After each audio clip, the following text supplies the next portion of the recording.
আসসালামু আলাইকুম, welcome back to my channel easy cooking. আজকে আমি তৈরি করে দেখাবো স্পাইসি মশলা ব্লাস্ট ম্যাগি নুডলস। আপনারা এই রেসিপিটা যে কোনো নুডলস দিয়েই তৈরি করে নিতে পারেন, তবে আমি আজকে এখানে ম্যাগির মশলা ব্লাস্টের নুডলসটা ইউজ করছি। যদি আপনি ঝাল পছন্দ করে থাকেন তবে এই রেসিপিটা আপনার জন্য একদম পারফেক্ট রেসিপি হবে। এছাড়াও যারা ঝাল পছন্দ করেন না তারা একবার এই নুডলসটা খেলে অবশ্যই ঝালের ফ্যান হয়ে যাবেন। চলুন তবে রেসিপিটি দেখে নেওয়া যাক। নুডলস তৈরির জন্য আমরা এখানে নিয়েছি পেঁয়াজ কুচি, টমেটোগুলোকে কিউব করে কেটে নিয়েছি। আমি এখানে 2টা টমেটো নিয়েছি। এরপরে নিয়েছি একটা ডিম, পরিমাণ মতো মরিচ কুচি আর ধনেপাতা কুচি। এখানে আমি সস নিয়েছি, এই সসটা আমি বাড়িতে তৈরি করেছি। ডেসক্রিপশন বক্সে আমি লিঙ্কটা দিয়ে দেব, আপনারা চাইলে দেখে রেসিপিটা তৈরি করে নিতে পারেন। এরপর আমি নিয়েছি 4টে নুডলস আর সাথে আছে নুডলসের মশলা। নুডলস তৈরির জন্য প্রথমে আমরা চুলাতে একটা হাঁড়ি বসিয়ে দিয়েছি আর হাঁড়িতে দিয়ে দিয়েছি পরিমাণ মতো পানি। আপনারা এখানে বেশি পানি দিলে সেই পানিটা গ্রেভি হিসাবে ইউজ করতে পারেন যদি জুসি টাইপ নুডলস বানাতে চান। পানিতে একটা বলক এসে গেলে এক এক করে নুডলসগুলোকে পানিতে দিয়ে দেব। এরপরে 2 মিনিট ধরে নুডলসগুলোকে খুব ভালো মতো সেদ্ধ করে নেব।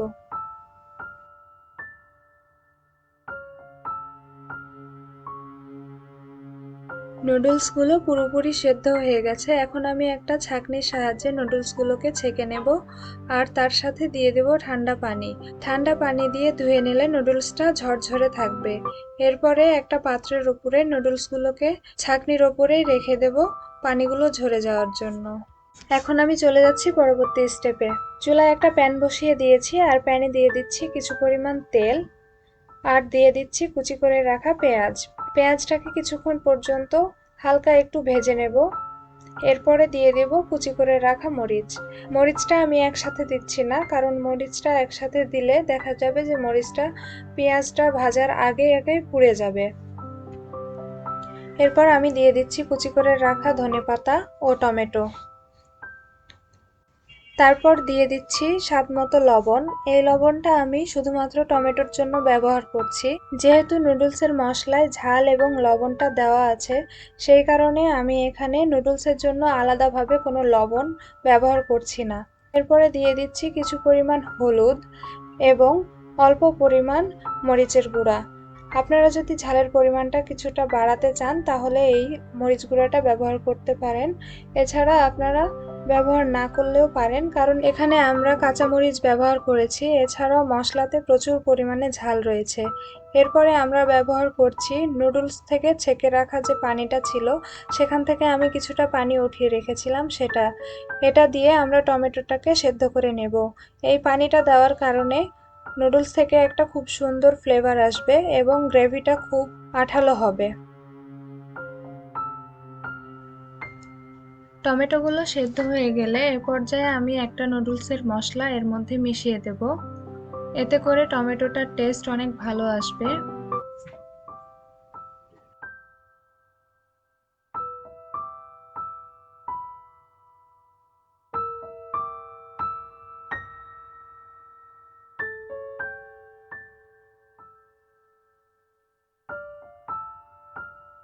টমেটোগুলোকে মশলার সাথে ভালোভাবে নেড়েচেড়ে মিশিয়ে নেব। এরপরে টমেটোগুলোকে একটা সাইড করে রেখে এখানে দিয়ে দেব একটা ডিম। ডিমটাকে আমরা ভালোভাবে ফ্রাই করে নেব এবং ফ্রাই করা হয়ে গেলে ডিমের যে কাঁচা গন্ধটা আছে সেটা চলে যাবে। তারপরে আমরা টমেটোর সাথে এটাকে মিক্স করে নেব।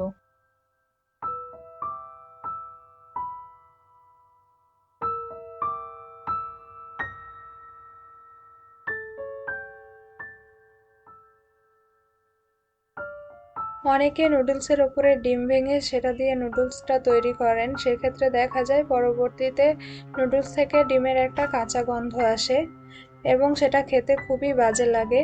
সেই জন্যই ডিমটাকে আগে ভেজে নেবেন, তারপরে নুডলসে দিবেন, তাহলে কোনো কাঁচা গন্ধই আসবে না। ডিম ও টমেটোর সাথে নুডলসটাকে ভালোভাবে মিক্স করে নিতে হবে। মিক্স করা হয়ে গেছে, এখন আমি দিয়ে দিচ্ছি নুডলসের বাকি মশলাগুলো। নুডলসের এই মশলাগুলো আমি দুইভাবে ব্যবহার করেছি। একবার টমেটোতে দিয়েছি এবং পরবর্তীতে আবারও নুডলসে দিলাম। এভাবে মশলাগুলো ব্যবহার করলে নুডলসে এবং নুডলসের অন্যান্য উপকরণে মশলার মিক্সচারটা সমান হবে। এখন আমি নুডলসের সাথে সবগুলো উপকরণ খুব ভালোভাবে মিশিয়ে নিচ্ছি। মেশানো হয়ে গেছে, এখন আমি দিয়ে দিচ্ছি 3 চা চামচ পরিমাণ টমেটো কেচাপ। টমেটো কেচাপটা দেওয়ার পরে আবারও ভালোভাবে নুডলসটাকে নেড়েচেড়ে টমেটো কেচাপের সাথে খুব ভালোভাবে মিক্স করে নিতে হবে। টমেটো কেচাপটা দেওয়ার পর কিছুক্ষণ নেড়েচেড়েই আমরা নুডলসটাকে নামিয়ে নেব।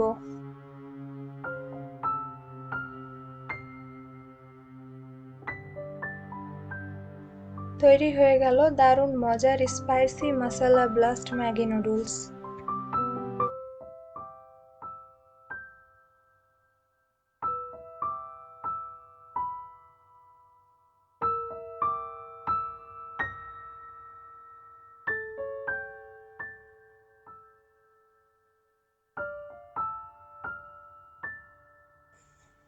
আমি একটা সার্ভিং ট্রেতে নুডলসগুলোকে সার্ভ করে নিয়েছি। দেখতেই পাচ্ছেন কতটা ইয়াম্মি অ্যান্ড স্পাইসি লাগছে দেখতে। আপনারা এটা সসের সাথে খেতে পারেন। সেক্ষেত্রে আপনারা যখন রান্না করবেন তখন সস না দিলে সেটা বেশি টেস্টি হবে।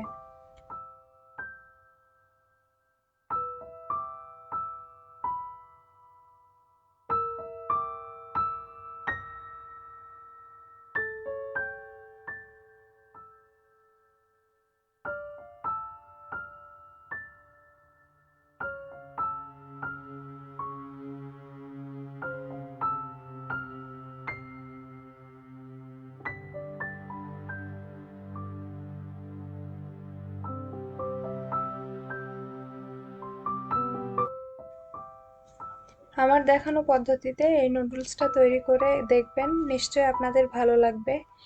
ধন্যবাদ সবাইকে এতক্ষণ ভিডিওটি দেখার জন্য। ভালো লেগে থাকলে অবশ্যই আমার চ্যানেলটিকে সাবস্ক্রাইব করবেন এবং ভিডিওটিতে একটা লাইক দেবেন। ফ্রেন্ডস এবং ফ্যামিলির সাথে শেয়ার করবেন। আমার জন্য অনেক দোয়া করবেন। আল্লাহ হাফেজ।